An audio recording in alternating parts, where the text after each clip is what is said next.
দেশের বৃহত্তম স্থলবন্দর বেনাপোল স্থলবন্দর দিয়ে আমদানি রপ্তানি কার্যক্রম ও পাসপোর্ট যাত্রী চলাচল স্বাভাবিক রয়েছে।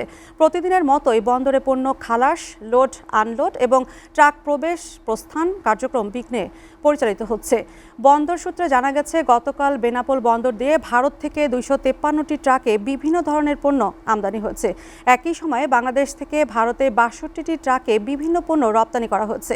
সংশ্লিষ্টরা জানান, প্রতিদিন গড়ে বেনাপোল বন্দর দিয়ে 250 থেকে 300টি ট্রাকে পণ্য আমদানি এবং 50 থেকে 100টি ট্রাকে পণ্য রপ্তানি করা হয়ে থাকে। এতে দুই দেশের মধ্যে বাণিজ্য কার্যক্রম সচল রয়েছে এবং ব্যবসায়ীদের মধ্যে স্বস্তি বিরাজ করছে।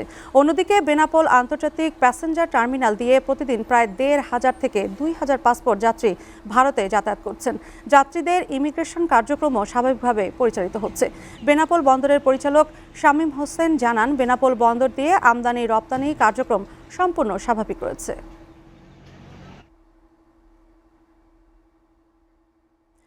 বেনাপোল স্থলবন্দরের আমদানি রপ্তানি আরও খবর জানাতে সরাসরি যুক্ত হচ্ছেন সহকর্মী শেখ নাসির উদ্দিন। নাসির, বেনাপোলে যাত্রী চলাচল ও পণ্য পরিবহন কি স্বাভাবিক, আমাদেরকে জানাবেন। জি লিম্পা, আপনি যেমনটা বলছিলেন, আসলে বাংলাদেশের বৃহত্তম স্থলবন্দর বেনাপোল, এই বন্দরের সরকার প্রায় 10,000 কোটি টাকা রাজস্ব আদায় করে থাকে। বেনাপোল কাস্টমস আসলে 5 আগস্ট পরবর্তী বেনাপোল বন্দর এবং দুই দেশের মধ্যে যাত্রী যাতায়াত সীমিত পরিসর হয়ে যায়। এখন পর্যন্ত ভারত থেকে বাংলাদেশে দুই দেশের মধ্যে আমদানিকৃত ট্রাকের সংখ্যা প্রায় 250 থেকে 300 আসে।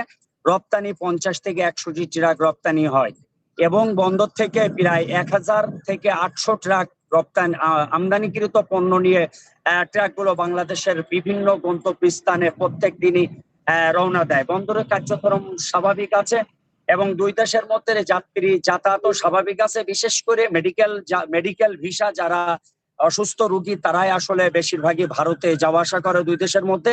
তবে বেনাপোল স্থল বন্দরে 5 আগস্ট পরবর্তী ব্যবসায়ীদের একটি অভিযোগ আছে, যেটা দুই দেশে নোমাসল্যান্ডে বন্দর কাস্টমস ব্যবসায়ী বিভিন্ন স্টেক হোল্ডাররা নোমাসল্যান্ডে একটি বৈঠক হয়ে থাকে। এই বৈঠকটি 5 আগস্ট পরবর্তী নোমাসল্যান্ডে এই বৈঠকটি এখন হয় না। ব্যবসায়ীরা চাচ্ছে এই বৈঠকটি 5 আগস্ট বৈঠকটি যদি নোমাসল্যান্ডে হয়, অনেক কিছুই দুই দেশের স্থলপথে, অর্থাৎ এখানে যে সমস্যা আছে সমাধান হবে। ব্যবসায়ীরা দাবি করছে এটিকে দ্রুত চালু করার জন্য। তবে বেনাপোল স্থল বন্দরের পরিচালক শামীম হোসেন, তিনি আমাকে যেমনটা জানিয়েছেন, আমদানি রপ্তানি স্বাভাবিক আছে, পাসপোর্ট যাত্রী স্বাভাবিক আছে, বন্দরের কার্যক্রম স্বাভাবিক আছে। তবে গতকালকে 250টি ট্রাক ভারত থেকে বাংলাদেশে পণ্য নিয়ে ঢুকেছে, যেটি অনেক কম।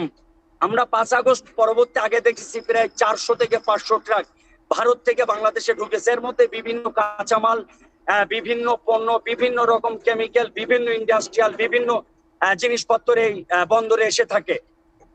এই ছিল সর্বশেষ বেনাপোল স্থলবন্দর থেকে লিম্পা।